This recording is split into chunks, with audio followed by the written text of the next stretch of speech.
Sebab sebaik-baik sedekah ialah sedekah bulan Ramadan. Riwayat Imam Tirmizi.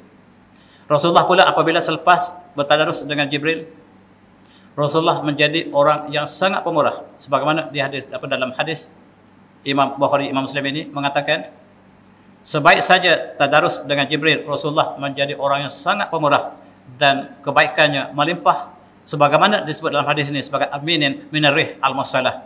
Sallallahu ala Muhammad, sallallahu ala Muhammad, sallallahu ala Muhammad, sallallahu ala Muhammad. Bismillahirrahmanirrahim. Assalamualaikum warahmatullahi wabarakatuh. Alhamdulillah, alhamdulillahirabbil wa binasta'in wala aqwatul muttaqin wala udwana zalimin. Assalatu wassalamu ala asyrafil anbiya'i wal mursalin wa alihi washabihi ajmain, amma ba'du. Yang saya muliakan Tuan Nazir, Tuan Rusi, Tuan Imam, Tuan Bilal, muslimat yang dirahmati Allah sekalian, alhamdulillah kita telah masuk hari yang ke-3, alhamdulillah. Dan marilah kita kenal Ramadan sebagai tazkirah kita pada tengah hari ini. Belum sekali saya mengucapkan terima kasih, alhamdulillah dapat bersama dengan para jemaah. Barangkali pertama kali saya berdampingan bersama para jemaah. Dan marilah kita renung tentang tazkirah Ramadan sebagai bulan penyucian jiwa. Kita mulakan dengan ayat surah Al-Baqarah. A'udzubillahi minasyaitonir rajim.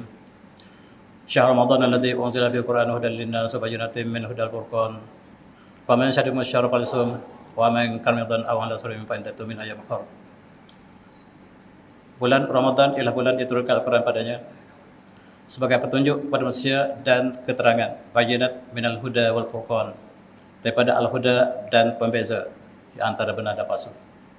Faman syahida minkum syahr falyasum. Barang siapa yang menyaksikan bulan tersebut, siapa yang ada dalam bulan tersebut, hendaklah dia berpuasa. Barang siapa yang sakit, aw ala safarin fa iddatun min ayyamin ukhra, dan sekiranya sakit ataupun dalam perjalanan, hendaklah diganti pada hari yang lain. Itulah sebagai falsafah syahr Ramadan ialah bulan yang Allah turunkan Al-Quran. Dan tema kita hari inilah Al-Quran. Bila kita kenal dan kita lihat Al-Quran sebagai petunjuk, dalam hadis yang mulia ini Rasulullah bersabda, as-siyam Al-Quran yashfa'an di amdi yaumil qiyamah.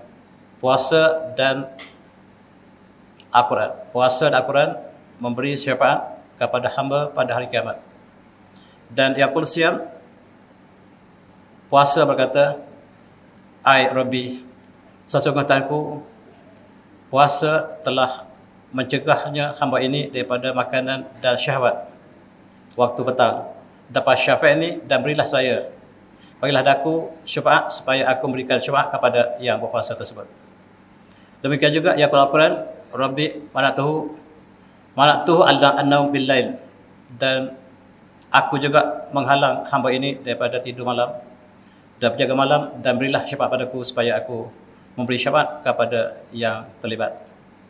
Lalu payah syafaat, dan Allah berikan kedua-dua permintaan kepada puasa dan Quran untuk beri syafaat kepada mereka yang melakukannya. Mudah-mudahan kita diberikan syafaat puasa dan Al-Quran yang kita baca setiap hari, lebih lagi dalam bulan Ramadan ini. Dalam hadis yang terkenal, hadis Imam Bukhari, Rasulullah bersabda, khairukum man ta'allama al-Quran wa 'allamahu. Sebaik-baik kamu ialah mereka yang mengajar Al-Quran dan mengajarnya. Mempelajari kemudian mengajar, itulah terbaik antara kita. Dan inilah yang kita lakukan. Mudah-mudahan kita dapat keberkatan dalam perbincangan ini. Dalam hadis yang diriwayatkan oleh, dalam hadis lain, Rasulullah bersabda, man qara harfan min kitabillah falahu bihi hasanah. Barang siapa yang membaca satu huruf daripada kitab Allah, falahu hasanah, dan dia akan diberikan satu hasanah. Wal hasanatu bi asyri amsalihha, dan setiap kebaikan 10 ganjaran. La aqul alif lam mim harfun. Dan aku tidak mengatakan alif lam mim itu satu huruf, walakin alif harfun, walam harfun, wa mim harfun. Tapi alif satu huruf, lam satu huruf, mim satu huruf. Maksudnya dalam baca alif lam mim itu sudah ada 3 hasanah digandakan dengan 10, 30 ganjaran. Subhanallah. Bayangkan kalaulah kita telah membaca khatam satu Al-Quran dalam bulan puasa ini, kita dapat gambarkan bayangan betapakah hasanah yang kita perolehi, dan itulah sebagai untuk saya dan untuk para jemaah sekalian. Dalam hadis yang cukup indah ini diriwayatkan oleh Imam Bukhari dan Muslim, Rasulullah bersabda, "Masalul mu'min alladhi yaqra'u al-Qur'an kama masalil utrujah." Perumpamaan orang mukmin yang baca Al-Quran seperti buah sitrus, utrujah. Utrujah ialah buah sitrus yang sangat manis lagi harum. Rihaha tayyibun wa ta'muha tayyibun. Baunya sangat harum dan rasanya sangat manis. Wa masalul mu'min alladhi la yaqra'u al-Qur'an kama masalil tamrah. Orang mukmin yang tidak membaca Al-Quran seperti buah tamar. La rihahala wa ta'muha khulun. Bau tidak ada tetapi rasanya sangat manis. Wa masalul al-munafiq alladhi yaqra'u al-Qur'an maithalu kharayhana. Perumpamaan orang munafik yang membaca Al-Quran seperti raihan. Baunya sangat harum tetapi rasanya pahit. Riha tayyibun wa ta'muha murrun. Rasanya pahit tapi baunya sangat harum. Dan masalul al-munafiq alladhi la yaqra'u al-Quran kama masalil khanzalah laisa lahu rih wa ta'muha murrun. Dan perumpamaan orang munafik yang tidak baca Al-Quran seperti buah khanzalah yang pahit dan tidak ada sebarang bau. Rasulullah membuat bandingan 4 golongan. Marilah kita menjadi golongan yang pertama, mu'min alladzi yaqra'u Al-Quran kama masalil utrujah. Ini buah utrujah. Tempat kita tidak ada buah ini. Buah ini tumbuh di kawasan Mediterranean dan jarang-jarang sekali sampai ke negara tertentu. Dan baunya sangat harum. Kalau ada satu sebiji buah ini dalam surau ini, satu surau bau. Dan kalaulah kita boleh import pohon ini ke negara kita, letak dalam setiap surau satu pohon. Sebab Rasulullah membandingkan buah ini sebagai mukmin yang baca Quran. Utrujah ialah, kita nampak macam limau tetapi dia sitrus yang manis dan baunya harum. Ketika zaman keagungan Islam, setiap hospital kita ada buah utrujah. Sebab baunya menimbulkan aroma yang menenangkan perasaan. Lebih lagi di hospital psikiatri, pohon ini ditanam di Baghdad, di Damaskus, di Qahirah. Inilah sebahagian daripada perubatan. Dan buah ini simbol mukmin yang membaca Al-Quran. Adapun mukmin yang tidak membaca Al-Quran seperti buah tamar. Masih manis tetapi tidak ada bau. Berbanding dengan yang pertama, yang terbaik. Tamar juga masih baik, tetapi alangkah baik sekiranya dia baca Al-Quran. Dan bagi munafik yang membaca Al-Quran, dia seperti raihanah.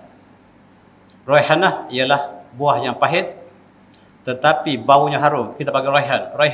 Raihan ialah buah bauan daripada bunga yang harum, tapi awas, rasanya sangat pahit. Raihan.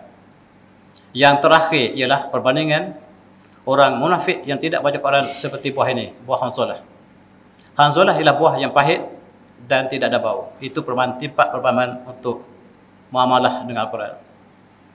Dalam hadis yang lain, Rasulullah bersabda, "Wa innal baita la yutla fihi Al-Quran." Rumah yang dibaca Al-Quran padanya. Fatara as-sama' kama tara an-nujum li ahli al-ard. Rumah yang dibaca Al-Quran, para malaikat melihat rumah yang baca Quran seperti ahli dunia melihat bintang di langit. Rumah yang baca Quran ialah seperti bintang dilihat pada langit. Perumpamaan yang cukup indah, Al-Quran adalah cahaya. Bagi mereka yang rumah dibaca Al-Quran dilihat oleh para malaikat seperti bintang yang bertaburan di langit. Dan alangkah indah kalau rumah kita menjadi satu bintang dalam konteks rumah yang diamarahkan, yang dibaca Al-Quran setiap masa dan ketika, lebih lagi dalam bulan puasa ini. Hadis yang diriwayatkan oleh Imam Bukhari, Muslim, Aisyah Ummul Mukminin radhiyallahu anha qalat qala Rasulullah sallallahu alaihi wasallam, "Al-mahibul Quran mas-sabaratul kiram al-bararah." Orang yang fasih baca Quran akan bersama para malaikat yang mulia. "Wallazi yaqra'ul Quran wa yatata' fihi wa huwa 'anil syaqa lahu ajran." Mereka yang baca Quran tetapi tergagap-gagap, sukar untuk baca Quran, dia dapat 2 ganjaran. Mereka yang mahir Al-Quran bersama dengan para malaikat yang mulia. Dan mereka yang baca Quran tetapi tersekat-sekat, dia ada 2 ganjaran. Satu, dia mempelajari Al-Quran, dan satu, dia berusaha bersungguh-sungguh untuk mempelajari Al-Quran. Dan ini sebagai motivasi untuk kita mempelajari Al-Quran walaupun kita masih iaitu masih lagi tergagap-gagap, telo-telo untuk baca Al-Quran, dan itu mendapat 2 ganjaran asalkan kita sentiasa memperbaiki bacaan kita. Tuan-tuan yang saya hormati, marilah kita sama-sama untuk mendekati dengan Al-Quran. Kejayaan seorang Muslim bergantung berapa dekat dengan Al-Quran. Dan marilah kita sama-sama untuk khatam Al-Quran dalam bulan puasa ini. Sekiranya kita ingin khatam sekali dalam bulan puasa, setiap hari hanyalah 1 juzuk kita baca. InsyaAllah 30 hari kita dapat khatam 1 Al-Quran. Sekiranya ingin kita khatam 2 kali, maka kita baca 2 kali, 2 juzuk 1 hari. Mungkin lepas subuh dan mungkin menunggu buka puasa, dan kita dapat khatam 2 kali sebulan. Begitu juga dengan 3 kali, 4 kali juga lakukan perkara yang setempel dengannya. Kalau terlepas kita sudah hafal ataupun sudah khatam 1 Quran 1 kali, marilah kita tambah 2 kali bulan ini. Masih mampu. 3 kali juga masih mampu. Bahkan 4 kali juga masih mampu. Dan bergantung kepada kekuatan kita dan sejauh mana kita dengan Al-Quran. Sebab dalam surah Al-Furqan Allah berfirman, Rasul mengadu padanya. A'udzubillahi minasyaitonirrajim. Wa qala Rasul ya Rabbi inna qaumi ittakhadhu hadzal Qur'an mahjura. Inna qaumi ittakhadhu hadzal Qur'an mahjura. Dan berkata Rasul, ya Tuhan kami, ya Tuhanku, sesungguhnya kaumku telah mengambil Al-Quran sebagai benda yang terbuang. Ya Allah, kaumku telah meninggalkan Al-Quran. Inna qaumi ittakhadhu hadzal Qur'an mahjura. Ya Tuhan, Rasul mengadu pada Allah sebab hambanya ataupun kaum Muhammad atau kaum Rasulnya telah meninggalkan Al-Quran. Ahli tafsir mengatakan meninggal Al-Quran ialah tidak melaksanakan Al-Quran. Satu pandangan. Satu lagi memang tidak baca Al-Quran. Tidak melaksanakan Al-Quran atau tidak membaca Al-Quran, dua-dua termasuk dalam ittakhadhu hadzal Qur'an mahjura. Mahjur, benda yang ditinggalkan, benda yang disampingkan, benda yang tertinggal, tidak dijadikan sebagai perlembagaan hidup kita. As-sa'adah haqiqah. Al-haqiqah ia as-sa'adah al-qurawiyah. Dan kebahagiaan hakikat ialah kebahagiaan di akhirat. Siapa yang menuju kepada kebahagiaan akhirat, maka di atas dunia dia melalui jalan yang bahagia. Sebaliknya, siapa yang menuju ke sangsaraan akhirat, walhamdulillah, maka di dunia juga dia mengambil kehidupan yang sukar. Ini adalah pandangan para ulama kita. La tajhur al-Quran fawqa thalathatin. Jangan sekali-kali kita meninggal Al-Quran dalam masa 3 hari. Dalam masa 3 hari, jangan kita tidak baca Quran. Sekurang-kurangnya paling lewat 3 hari. Sebab kai la tusamma inda rabbik hajiran. Supaya kamu tidak masuk dalam ayat tadi. Ayat ini Rasul mengadu pada Allah bahawa kaumnya mengambil Al-Quran sebagai barang yang terbuang, yang ditinggalkan. Dan kata para ulama, jangan kita tinggal Al-Quran lebih 3 hari, kai la tusamma inda rabbik hajiran, supaya kamu tidak dikatakan sebagai orang yang meninggalkan Al-Quran. Kai la tusamma inda rabbik hajiran, supaya kamu tidak termasuk dalam golongan yang disebut dalam ayat tadi. Inilah saya tuan-tuan, marilah kita dekatkan kita dan keluarga kita. Jadi Al-Quran sebagai budaya kita.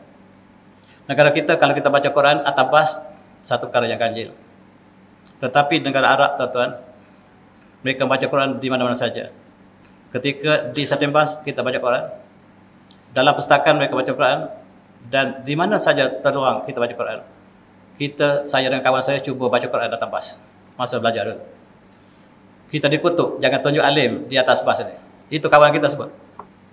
Sebab belum jadi budaya kita. Kalau kita jadikan budaya Al-Quran, kita tidak merasakan itu kejanggalan. Kita jadi Al-Quran di mana kita berada. Dan inilah menunjukkan berapa jauh kita Al-Quran, berapa dekat kita Al-Quran. Kejayaan kita bergantung kepada sejauh manakah kita dengan Al-Quran.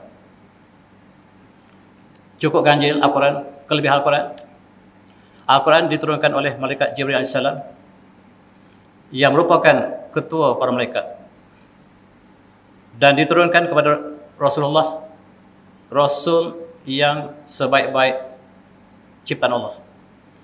Rasul ialah ciptaan Allah yang teragung, dan diturunkan kepada Rasulullah, manusia yang teragung. Diturunkan oleh malaikat, ketua para malaikat. Diturunkan kepada umat Muhammad, umat yang sebaik-baik umat. Kuntum khairu ummatin, kamu ialah umat yang terbaik. Al-Quran diturunkan oleh Jibril yang terbaik kepada Rasul yang terbaik, kepada umat yang terbaik, umat Muhammad. Pada bulan Ramadan, bulan yang terbaik, penghulu segala bulan. Pada malam Lailatul Qadar, pada malam yang lebih baik pada 1000 malam, 1000 bulan. Dan berlapis-lapis keindahan kelebihan Al-Quran, 5 kelebihan yang tersusun-susun, dan alangkah indah kalau kita jadikan itu sebagai pada budaya kita. Dan para jemaah sekalian, yang kita sebutkan di sini gambar-gambar menunjukkan di negara yang menghayati Al-Quran, kita lihat mereka membaca Al-Quran di mana-mana. Ketika mereka berehat, ketika mereka duduk di mana saja, dan dalam Al-Quran menyatakan 3 perniagaan yang tak pernah kita rugi. Salatun tijarah la yu'raf al-khasarah. 3 perniagaan yang tidak pernah kita akan rugi. Apakah 3 perkara itu? At-tilawah, baca Quran, as-salah, dan al-infaq. Tilawah Quran, solat dan infaq, iaitu bersedekah.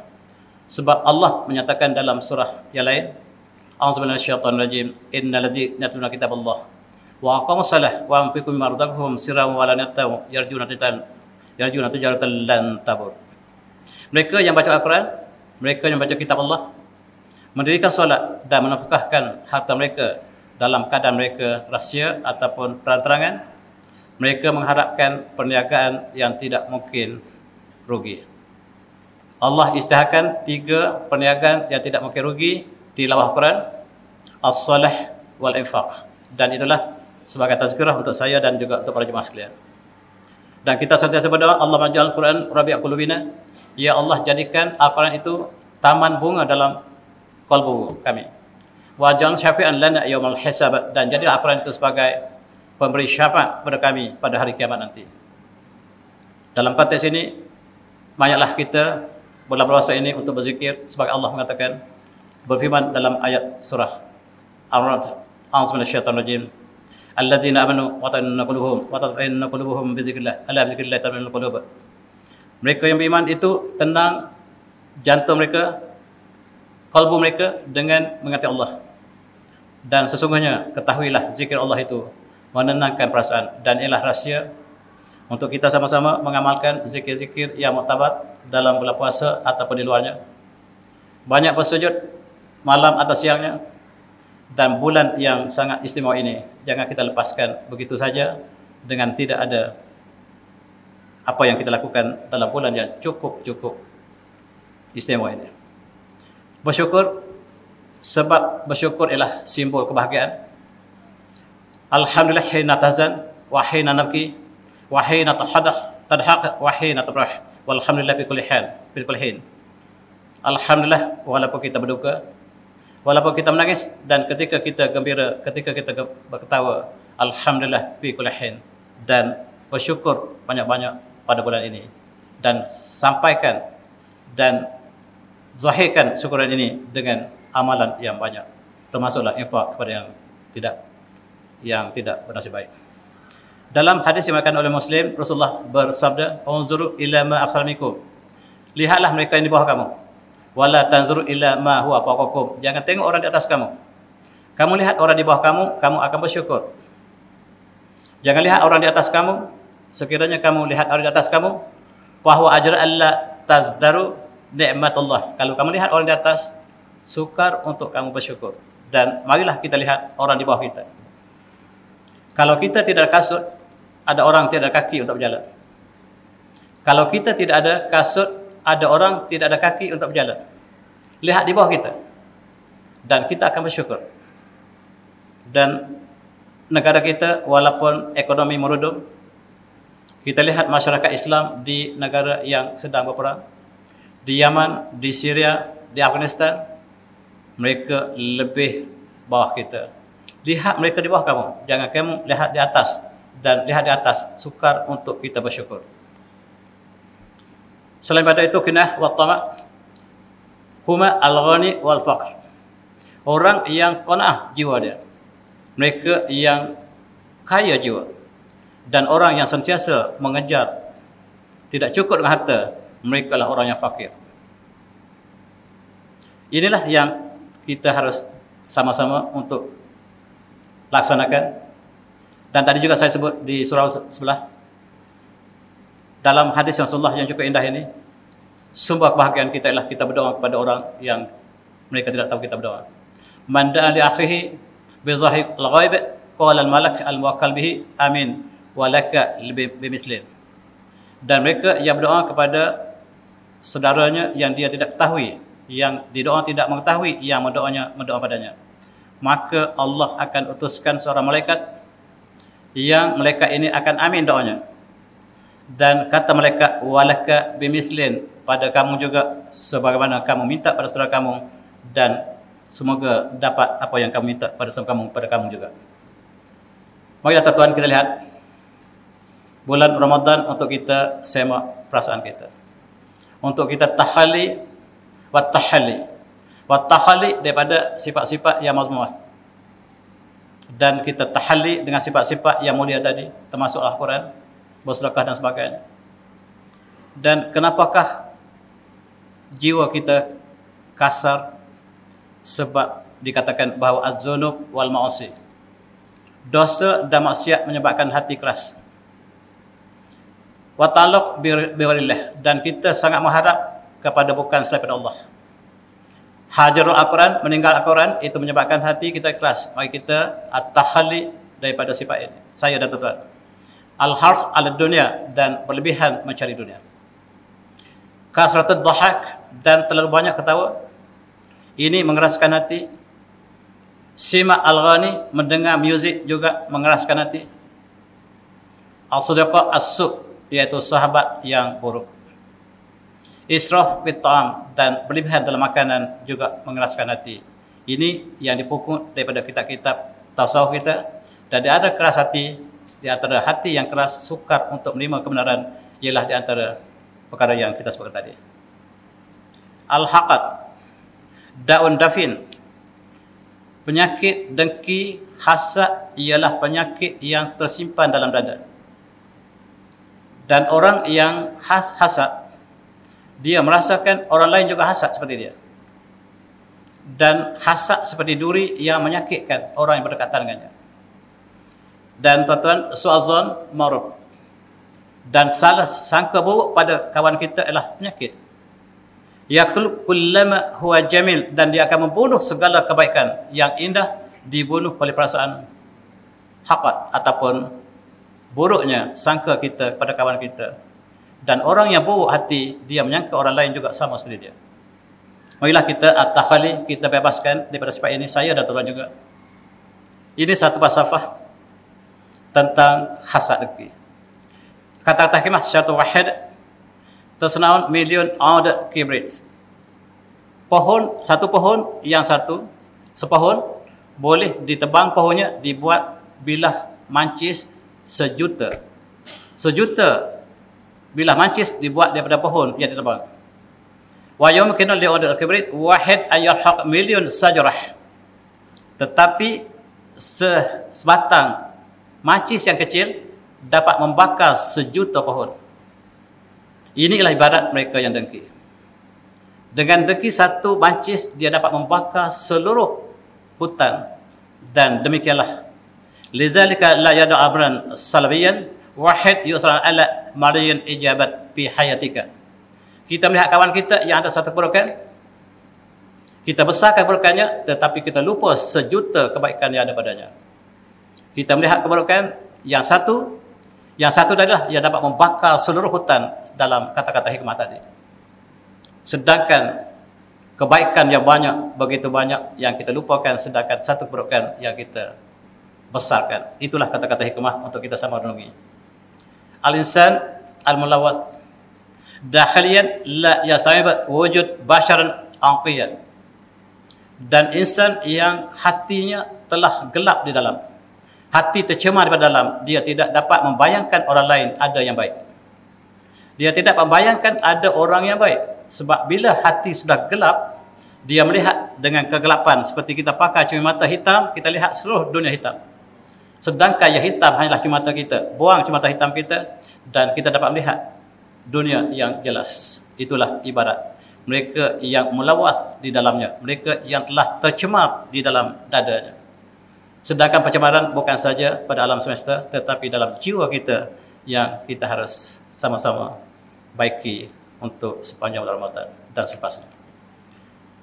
Dan kata pepatah juga, lan tazud ila sari ma'siyah. Jangan kita buat maksiat yang kecil, kita kata itu kecil saja. Walakin zur li'azati man asaita, tapi lihat maksiat itu dilakukan pada siapa? Pada Allah. Tentu dia besar. Jangan lihat maksiat yang kecil, tetapi lihat pada siapakah maksiat itu dilakukan. Ini semua kata-kata ahli sufi. Kita ulang kembali, mudah-mudahan dapat menyentuh hati kita juga. Jangan kamu lihat kepada kecilnya maksiat yang kamu lakukan, tetapi kepada siapakah yang kamu lakukan maksiat tersebut. Dan inilah segala-galanya, ialah kalbu kita. Dalam hadis yang mulia ini, muttafaqun alaih, Rasulullah bersabda, ala fa inna fi jasadika mudghah, dalam jasad kamu ada satu ketul daging. Iza salahat salahat jasad kulluh, apabila daging itu baik, maka baik seluruh badan. Wa iza fasadat fasadal jasad kulluh, dan apabila rusaknya organ tersebut, maka seluruh badan akan rosak. Ala wahil qalbu, dan tahuilah dia adalah qalbu. Inilah yang kita baiki, untuk kita baiki sepanjang hayat kita. Sebab di sinilah raja segala-galanya. Raja yang adil, dia akan memerintah dengan adil. Raja yang zalim, dia akan menyuruh segala tenteranya, termasuk kaki, tangan, mulut dan sebagainya, untuk melakukan keburukan. Dan sekiranya raja ini baik, maka kerajaannya jadi baik. Sekiranya raja ini zalim, maka begitulah. Ibarat pada jasad manusia juga demikian.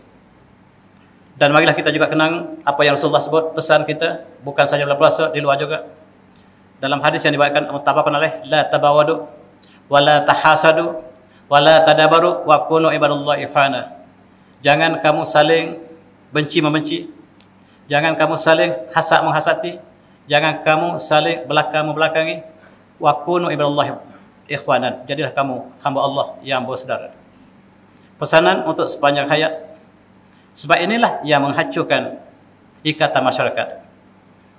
Kerana kita cantik, kita sombong pada orang lain. Allah berikan kelebihan pada kita dan kita sombong. Wala tahasadu, wala tabaghadu, wala tadabaru. Cukup indah tuan-tuan. Sangat singkat kata hadis inilah. Wala tabaghadu, wala tahasadu, wala tadabaru. Wa kunu ibadallahi ikhwana. Bagi mereka yang melihat kata-kata dari segi bahasa Arab, kata-kata ini lengkap dalam bait yang sangat ringkas, meliputi seluruh kehidupan kita dalam konteks kehidupan bermasyarakat. Kerana kita cantik, kita benci orang lain. Kerana kita kaya, kita menjadikan orang lain kita sombongan. Dan yang cantik menghina yang tak cantik, yang kaya menghina yang bawah, yang tinggi menghina yang bawah. Dan inilah yang termasuk dalam pesanan Rasulullah tadi, supaya kita sama-sama merenungi ketika bulan puasa yang cukup indah ini. Inilah tuan-tuan sebagai ibadat. Ketika ayah masih ibu, ibu dan ayah masih ada, kita adik-beradik bersama makan secara seadanya. Makanan yang kecil dikongsi bersama. Tetapi bila mak dan ayah tidak ada, dalam masyarakat perpecahan berlaku antara ayah, antara adik dan ibu, adik dan abang. Di sebelah kiri ialah gambar rumah Hamid dengan abangnya. Di sebelahnya rumah adiknya, di sebelah sini rumah Hamid. Mereka buat pagar sebab sudah tidak ada ikatan persaudaraan. Ketika ibu dan ayah masih ada, mereka bersama, tidur bersama, makan bersama sekadarnya. Tetapi bila ayah dan tidak ada, mereka membawa diri masing-masing dan duduk bersebelahan, tetapi belakang membelakangi. Wala tadabaru. Rasulullah berpesan, wala tadabaru, wala tabaghadu, wala tahasadu. Tengok sempadan di antara Belgium dengan Holland. Dia tidak ada sungai, tidak ada gunung, tetapi hanya ada line. Ada tulis dibuat line untuk memberikan sempadan antara dua negara. antara Belgium dengan Holland. Tetapi rumah Hamid dengan adiknya ada pagar yang sangat tebal. Persaudaraan telah diputuskan. Marilah kita hubung kembali pada bulan puasa ini. Saya dan tuan-tuan, marilah kita rapatkan kembali saf kita. Sekiranya ada tercela sedikit perasaan sebelum ini, marilah kita rapatkan kembali. Bulan inilah bulan yang indah untuk kita sama-sama saksikan. Ini pagar rumah Hamid dengan adik dia. Duduk sebelah. Kita melawat Hamid, nak melawat adik dia, ada pagar. Ini cukup malang dalam masyarakat kita, masyarakat Islam. Bukan saja belakang-belakangi, tetapi sudah memutuskan tali persaudaraan. Marilah kita hubung kembali sekiranya ada seperti ini dalam kalangan kita. Dan kita ingat negara pun tidak ada sepadan yang sedemikian. Dan sekiranya kita merasakan keakuhan kita, tengok di bawah. Kita berasal pada bumi dan kita akan kembali pada bumi. Setinggi mana sekalipun. Jangan kita terpedaya dengan perasaan kita, dengan kekuatan kita. Dan tengok ke bumi, sekiranya perasaan itu datang melintas dalam bumi, dalam perasaan kita. Tengok ke bawah dan ketahuilah kita berasal daripada bumi. Kepada bumi kita akan kembali. Dalam hadis yang mulia mutabakkan oleh Rasulullah berpesan, Iza kana yawma shamin ahadikum wala yarfathu wala yaskhab fa in saba ahadun aw qatalahu falyaqul inni shaim. Sekiranya seorang kamu puasa, jangan kamu lakukan yarfas, jangan hubungan suami isteri. Wala yaskhab, jangan bertengkar. Fa in sabahu ahadun, sekiranya orang mencela kita, au qatalahu atau perangi kita, falyaqul inni shaim, saya sedang berpuasa. Inni shaim, saya sedang berpuasa. Jawab inni shaim. Cukup indah pesan Rasulullah. Sekiranya ada orang yang mencela, mengatakan dengan kata-katanya buruk dan jawab inni shaim, senang disebut, sukar untuk dilaksanakan. Dalam hadis yang mulia juga, man lam yada' qaula zur, siapa yang tidak boleh meninggalkan kata-kata bohong, fal amalu bihi fala sallahu hajatan fi ayyada ta'amahu wa syarabah. Dan Allah tidak memerlukan puasanya yang dia meninggalkan makan dan minum, sekiranya dia tidak meninggalkan amalan buruknya, termasuklah perkataan-perkataan yang dusta. Allah tidak memerlukan puasa. Dan subhanallah, hadis yang banyak kali kita baca, dalam hadis yang diriwayatkan muttafaqun alaih juga, dalam surga itu ada satu pintu yang disebut yuqaluhu ar-rayyan, yadkhul minhu shaimun, dan pintu itu hanya dimasuki oleh orang yang puasa yaumul qiyamah. La yadkhul minhu ahadun, dan tidak ada orang yang boleh masuk selain pada orang puasa. Dan apabila orang puasa sudah masuk semuanya, maka pintu itu pun ditutup. Ini simbol bagaimanakah penghargaan ataupun nikmat mereka yang berpuasa dengan sempurna. Dan Rasulullah juga bersabda, Rabbas shaim laisa min siyamihi illa ju'. Dan berapa ramaikah orang puasa tetapi yang dia dapat hanyalah lapar, sebab dia tidak meninggalkan perkara yang keburukan. Rabbas shaim laisa lahu qiyamun illa sahr. Dan berapa ramaikah orang yang mendirikan malam tetapi yang dia dapat hanyalah berjaga malam, sebab dia tidak meninggalkan perkara yang dilarang oleh Allah SWT. Dan inilah apa yang kita sebutkan tadi, tuan-tuan. Dan Sayyidina Umar berpesan pada kita, albirun hayyin, untuk kebajikan itu sangat mudah. Dan innamal birru syai'un hayyin, melakukan kebaikan itu perkara yang sangat mudah, sebab senyum kepada kawan pun satu kebaikan. Dan lidah yang indah, kata yang baik juga sedekah yang untuk kita sama-sama amalkan. Ada satu kisah yang saya ingin berkongsi, tuan-tuan. Ada seorang penjual cuka di pasar, di sebelahnya ada yang jual madu. Yang menjual cuka laku, tetapi yang jual madu tak laku. Yang jual madu tanya kepada yang jual cuka, kenapakah madu saya tak laku dan cuka tuan laku? Jawab yang penjual cuka, saya jual cuka dengan lidah seperti madu. Tuan menjual madu tapi lidah seperti cuka. Untuk kita ambil iktibar. Dalam muamalah, perkara seperti inilah yang kadang-kadang kita lupa. Kadang-kadang lupa dalam konteks bermuamalah dengan lisan yang indah. Dan jangan lupa, tuan-tuan, ramai saudara kita yang kelaparan. Mereka yang sedang kelaparan sedangkan kita sedang kekenyangan. Malaysia diisytiharkan oleh WHO, Badan Kesihatan Dunia, sebagai penduduk yang paling obes, paling gemuk di Asia Tenggara. Malaysia adalah negara yang paling mewah dalam konteks makanan. Dan tuan-tuan yang pergi ke pasar Ramadan malam tadi ataupun semalam dapat saksikan juadah yang pelbagai. Sedangkan saudara kita sedang kelaparan. Saudara kita di Yaman tidak cukup makanan, bahkan air sedang mereka alami sedang kemarau yang panjang. Tanaman yang mereka tanam dimakan oleh belalang. Mereka kelaparan. Gandum tidak sampai pada mereka sebab peperangan sedang berlaku di Ukraine dan Rusia. Selalunya Somalia ataupun Afrika selalu menerima gandum daripada Ukraine. Ukraine telah berperang, tidak ada ekspor gandum. Mereka tidak dapat import gandum dan mereka kelaparan sekarang. Inilah suasana yang harus kita sama-sama fikirkan. Ini saudara kita di Turki. Mereka baru saja mengalami gempa bumi yang sangat dahsyat. Dan mereka tidak sempat untuk buat bangunan dan mereka duduk tempat-tempat seperti ini. Pelarian di Syria juga seperti ini. Pelarian di Afghanistan juga seperti ini. Dan mereka sekarang sedang di Rundung Malang sedangkan mereka sedang menjalankan puasa sama seperti kita. Mari kita berserah kepada mereka. Sekiranya ada badan-badan yang mengendalikan derma dan sebagainya, marilah kita sama-sama memberikan sokongan sebab mereka lah satu jasad seperti kita juga. Dan kita dengan saudara kita lah satu jasad yang sama. Kita lihat inilah suasana yang berlaku di Turki. Cukup menyayat hati.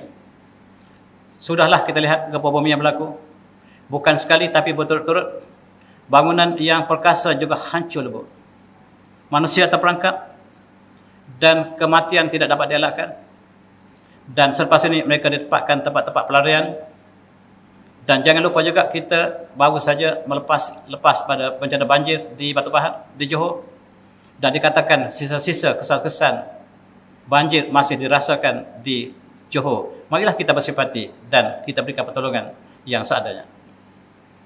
Dalam satu hadis yang diriwayatkan oleh Imam Muslim, Rasulullah bersabda, "Wallazi nafsi biyadihi la yu'minu 'abdun hatta yuhibbu li jari ma yuhibbu li nafsihi." Atau kama qala. Demi jiwaku dalam tangannya. Tidak beriman seorang hamba sehingga dia cinta pada jirannya sebagaimana dia cinta pada dirinya sendiri. Bukan seorang mukmin yang tulen sekiranya dia sehingga dia mencintai jirannya sebagaimana mencintai dirinya sendiri. Dan tuan-tuan, marilah kita sama-sama infak sebagaimana perniagaan yang tidak pernah rugi. Ialah infak satu perkara yang cukup indah untuk bulan kita lakukan bulan puasa ini. Sebab sebaik-baik sedekah ialah sedekah bulan Ramadan. Riwayat Imam Tirmizi. Rasulullah pula apabila selepas bertadarus dengan Jibril, Rasulullah menjadi orang yang sangat pemurah. Sebagaimana di hadis dalam hadis Imam Bukhari, Imam Muslim ini mengatakan, sebaik saja tadarus dengan Jibril, Rasulullah menjadi orang yang sangat pemurah dan kebaikannya melimpah. Sebagaimana disebut dalam hadis ini sebagai aminin minarih al-musalah. Dan kebaikan Rasulullah dan sedekah Rasulullah seperti angin yang bertiup kencang. Dan Rasulullah juga bersabda, "Ma naqasa sedekah minan mal." Harta tidak akan kurang dengan sedekah. Harta tidak akan kurang dengan sedekah, bahkan dia bertambah. Bertambah dan bertambah. Seperti pohon rambutan kita ini. Tahun ini dia berbuah, kita kena pangkas. Pangkas ialah mengeluarkan infak. Dan selepas kita pangkas, dia keluar tunas yang muda. Tahun depan dia berbuah 2 kali ganda daripada tahun lepas. Bagi mereka yang tidak pangkas pokok rambutan, tahun depan tidak sebaik tahun ini perbuahannya. Dan Rasulullah bersabda, harta tidak akan berkurangan daripada sedekah. Oleh sebab itu, seperti kita pangkas pohon ini, maka setiap kali kita pangkas, maka tunas baru akan muncul dan mengeluarkan buah yang berganda pada tahun akan datang, insyaAllah. Inilah ibadat sedekah. Dan dalam hadis yang banyak tentang sedekah, yang cukup menarik ialah Rasulullah bersabda, "Dawu madakum bi sedekah." Dan rawatilah, ubatilah pesakit kamu dengan sedekah. Orang yang sakit, yang mengalami kesakitan, dan marilah kita sama-sama sedekah. Mudah-mudahan itu telah menjadi perkara yang memberikan kesembuhan kepada kita. Ini adalah satu contoh di Turki. Dipanggil Hajar al-Sadaqah. Kalau tuan pergi ke Istanbul, pergi ke Kapadia, kalau tuan akan lihat kota ini masih ada lagi di prison. Ketika Osmaniyah, kota ini ialah untuk sedekah. Kita boleh masuk duit ke dalam Ke dalam kotak ini tak ada siapa yang tahu. Dan siapa yang perlu diambil wang ini seperlunya. Ini rakyat yang adil. Dia tidak ambil lebih daripada keperluannya. Dan bila seorang masuk tangan dalam kotak ini, kita tak tahu apakah dia menderma ataupun dia terima derma. Dan wang sentiasa ada dalam kotak ini. Mereka yang miskin tidak akan ambil lebih daripada keperluannya. Itulah apabila negara yang dibina di atas takwa Osmaniyah. Dan rakyatnya juga seperti pemerintah yang sangat adil ini. Menyebabkan kita dapat lihat saksinya. Dan di Istanbul, walaupun sudah tidak gunakan, masih di preserve kotak ini. Tuan-tuan lihat kotak ini ada di setiap penjuru Istanbul. Menunjukkan bahawa satu masa dulu, sedekah ialah budaya masyarakat Istanbul dan dalam kerajaan Osmaniyah. Ini ialah yang masih berlaku sekarang di Turki. Dia tulis di luarnya, Akhil Aziz, wahai saudaraku, sekiranya saudara memerlukan pisang ini, silalah ambil untuk keluarga saudara. Dan ambillah sebagaimana secukupnya. Dan pisang ini diambil oleh mereka yang perlukan secukupnya. Dan masih diamalkan sampai sekarang. Dan cukup indah kalau kita di Shah Alam, yang tuan-tuan yang punyai kedai runcit, adakan satu section yang kecil, pisang yang percuma, roti yang percuma, beras yang percuma, alangkah indah. Sebab sedekah tidak pernah mengurangkan harta. Sedekah tidak pernah mengurangkan harta. Inilah yang diamalkan oleh hampir setiap peruncit di Turki. Dan tuan-tuan, kedai roti, setiap kedai roti ada bahagian untuk sedekah. Ini dilakukan sampai hari ini. Kadang-kadang kita ambil juga bukan kerana kita tak ada duit, tetapi kerana kita nak rasa roti yang sedap ini. Roti ini sangat istimewa. Saya sangat suka roti ini, tuan-tuan. Kadang-kadang kita dapat sepercuma sebab dia kata ambillah kalaulah tuan perlu, tetapi sekiranya tuan memerlukan roti ini, ambillah sebanyaknya. Dan mereka tidak pernah ambil lebih daripada keperluan. Untuk buka puasa mereka ambil 3, mereka ambil 4, dan masih lagi ditinggalkan untuk orang lain. Dan itulah keindahan dalam kerajaan Osmaniyah. Bersedekah ialah satu budaya. Dan ini juga masih saya ambil gambar ini, ialah untuk menunjukkan bahawa antara buah-buahan yang dijual, sayur yang ada di sini, sentiasa ada ruangan, setiap kedai runcit ada ruangan untuk sedekah, lebih lagi bulan puasa. Kalau kita dapat laksanakan di sini. Tuan-tuan yang ada kedai runcit, alangkah indahnya. Dan surau-surau juga boleh letakkan satu section yang kecil, bukan untuk ahli surau, tapi untuk masyarakat. Letakkan di tepi luar ini satu daripada kebaikan yang sangat-sangat indah dalam konteks kita masyarakat. Dan tuan-tuan yang saya hormati, amalan kerajaan Osmaniyah, apabila ada seorang penduduk yang miskin, mereka bawa gandum dan mereka ketuk pintu dan letak dan tinggal cepat-cepat supaya tidak mengaibkan tuan rumah. Tuan rumah yang diberikan sedekah diketuk pintu dan berlalu cepat. Jangan bertemu muka dengan tuan rumah untuk menunjukkan bahawa kita bagi ikhlas dan tidak perlu kepada terima kasih. Ini dilakukan oleh Osmaniyah. Tapi sayang, Osmaniyah telah berakhir. Osmaniyah telah berakhir. Dan sukar untuk diulang kembali. Kecuali di tempat-tempat di Turki masih ada lagi amalan seperti ini. Ini sebagai budaya yang lalu yang masih diamalkan oleh orang tua. Jangan lupa juga buat baik kepada haiwan, binatang, dan saya masih lagi bagi contoh di Istanbul. Di Istanbul kita lihat kucing akan diberikan layanan yang sangat istimewa. Dan membuat baik kepada haiwan ini sebahagian daripada ihsan yang dituntut.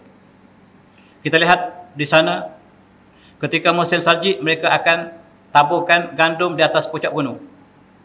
Mereka taburkan puncak gunung ialah untuk tujuan burung yang terperangkap. Sebab musim salji, tidak ada makanan, burung yang masih ada di atas puncak gunung dapat selamat. Dan ini amalan Osmaniyah. Kerajaan Osmaniyah masih lakukan sampai sekarang. Kerajaan Presiden Erdogan masih menaburkan gandum di atas gunung setiap musim salji. Dan mereka taburkan di atas gunung, tiba-tiba gempa bumi berlaku. Selepas mereka tabur untuk burung, tiba-tiba kawasan tersebut gempa bumi. Dan itu berlaku di Turki. Dan kisah yang saya sebutkan tadi juga, seorang tua ketika di hospital, di atas katil kematiannya, dia tidak ada saudara, tiba-tiba dilawati oleh burung yang banyak, burung merpati. Rupanya setiap hari dia beri makan burung merpati. dan hari kematiannya dia dilawati oleh burung yang banyak. Itulah tuan-tuan sebagai satu kisah. Dan yang terakhir ialah tentang kemarahan. Kemarahan ialah satu perkara yang besar dalam masyarakat kita. Dalam konteks ini Abu Darda bertanya Rasulullah, "Ya Rasulullah, dalilni ala amalin yudkhilni al-jannah." Ya Allah, ya Rasulullah, beri kepada saya satu amalan yang saya amalkan dan saya masuk surga. Kata Rasulullah, "La taghdab, jangan kamu marah." Jangan kamu marah, itulah amalan yang membawa kamu ke surga. Sebab marah akibatnya sangat luas. Dan dalam surah Al-Hajr, ada Hijr, Rasulullah digambarkan dalam ayat ini bahawa Rasulullah sempit dada apabila berdepan dengan orang Quraisy yang menolak seruan baginda. Dan Allah mengatakan, walaqad na'lamu annaka yadhiqu sadruka bima yaqulun. Sesungguhnya kami tahu apakah dada kamu sempit, wahai Muhammad, disebabkan apa yang mereka kata pada kamu. Dan sebagai pengubatnya, fasabbih bihamdi rabbika wa kum minas sajidin, dan bertasbihlah dengan segala pujian Allah, segala pujian Tuhanmu, dan jadilah kamu orang yang bersujud. Ini untuk perasaan marah. Bila dada telah sempit, maka Allah mengatakan fasabbih bihamdi rabbik wa kum minas sajidin. 3 perkara: bertasbih, bertahmid, dan bersujud. Hari ini kemarahan sangat-sangat luar biasa. Dan Rasulullah juga bersabda, laisa syadid bisyrah. Orang yang kuat bukan dia dapat mengalahkan dalam gusti, tetapi innama syadid alladhi yamliku nafsu indal ghadab. Rasulullah mengatakan lelaki yang kuat bukan lelaki dapat mengalahkan lawannya, tetapi lelaki yang dapat menahan perasaan ketika marah. Lelaki yang perkasa ialah dia dapat tahan perasaan marah. Kita sekarang tuan-tuan marah di mana-mana. Di Bangi, bulan puasa tahun lepas, ada buat 8 rakaat, ada buat 20 rakaat. Yang buat 8 rakaat parking depan, yang buat 20 parking belakang. Bila sudah 8 rakaat, mereka nak keluar, tersekat dengan 20, tak boleh keluar. Yang buat 20 pula sudah solat, ada more, ada tadarus, dan bila tengah malam baru boleh keluar. Bergaduh. Solat sunat, bergaduh haram. Ini berlaku dalam masyarakat kita. Kemarahan berlaku di mana-mana. Rasulullah berpesan kekuatan lelaki bukan dapat menumbang lawannya, tetapi lelaki innama syadid alladhi yamliku nafsah indal ghadab, dan mereka yang dapat menahan perasaan ketika marah. Dan Rasulullah juga pesan, idza ghadaba ahadukum falyaghdab fa innama al-ghadab minan nar. Apabila kemarahan telah berlaku pada kamu, seorang pada kamu, dah segera berwuduk, dan kemarahan daripada syaitan, daripada api. Al-ghadab ajamrah fi qalbi ibn Adam.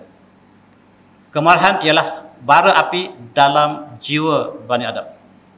Dan inilah ubatnya seperti kita sebut tadi. Dan cukup indah tuan-tuan kita setupkan dengan ayat ini. A'udzubillahi minasyaitonir rajim. Wa ibadur rahmanil ladzi namshuna 'alal ardi hauna wa idza khatabahum jahiluna qalu salama. Cukup indah tuan-tuan. Hamba Allah ialah mereka yang berjalan di atas muka bumi secara lemah lembut. Wa iza khatabahum jahilu, apabila ditegur, disapa, dikatakan oleh orang jahil, qalu salama, mereka balas dengan kesejahteraan. Mereka berkata dengan kata yang baik. Walladzina yaqulu rabbihim sujudan wa qiyama, yaitu mereka yang tidur malam dengan penuh dengan sujud dan qiyam. Walladzina yaqulu rabbana sib anna azab jahannam inna azabaha kana gharama, dan mereka yang berkata, ya Allah, ya Tuhan kami, hindarlah kami daripada azab neraka, dan sungguhnya azab neraka itu sangat-sangat menyakitkan. Innaha sat mustaqarrun wa muqama, dan azab neraka itu sangat-sangat kekal dan sangat-sangat menakutkan. Walladzina idza anfaqu lam yusrifu wa lam yaqturu wa kana baina dzalika qawama, dan mereka yang apabila memberi nafkah, mereka tidak melampau, mereka tidak berlebihan, mereka tidak bakhil, tetapi mereka ambil jalan tengah di antara keduanya. Dan walladzina yashhaduna zur wa idza maru billawi idza maru billawi maru kirama, mereka yang tidak menyaksikan kedustaan, dan apabila mereka melalui satu perkara yang lara, permainan yang lara, mereka melalui dengan penuh kemuliaan. Maru kirama, Walladzina idza dzukiru bi rabbihim lam yakhu 'alaiha summa wa umyana. Mereka yang bila diberikan peringatan dengan ayat kami, Tuhan mereka, dia tidak menjadi orang yang peka dan orang yang buta. Dia mengambil itibat pada Allah. Walladzina yaquluna rabbana hab lana min azwajina wa dzurriyyatina qurrata a'yun waj'alna lil muttaqina imama. Mereka yang berdoa, wahai Tuhan kami, berilah pada kami saudara zuriat ataupun isteri kami yang baik dan zuriat kami yang menjadi qurrata a'yun, yang menjadi penghias mata kami.